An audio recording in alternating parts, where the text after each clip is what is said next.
Lahore police نے 6 سال قبل مبینہ طور پر جنات کے ہاتھوں اغوا ہونے والی خاتون کے کیس کی تحقیقات کا آغاز کر دیا۔ لاہور ہائی کورٹ کے حکم پر اسپیشل پولیس ٹیم نے تحقیقات کا آغاز کرتے ہوئے خاتون فوزیہ کی ماں، ساس اور شوہر سمیت 5 افراد کے پولی گرافک ٹیسٹ کروا لیے۔ پولیس کے مطابق 5 افراد کے پولی گرافک ٹیسٹ کے نتائج بے نتیجہ رہے۔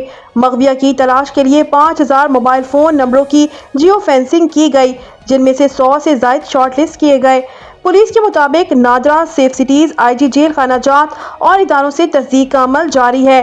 پولیس کا کہنا ہے کہ فوزیہ کو اس کی والدہ حمیدہ قصور میں دم کرانے لے کر جاتی تھی۔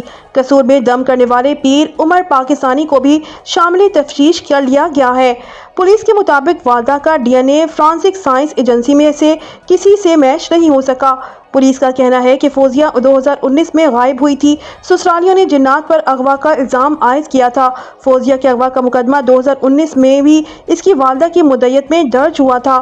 گزشتہ دنوں خاتون کی بازیابی کے لیے دائر درخواست پر سماعت کرتے ہوئے چیف جسٹس ہائی کورٹ عالیہ نیلم نے آئی جی پنجاب کو مخفی خاتون کی بازیابی کے لیے 18 ستمبر تک کی مہلت دی تھی۔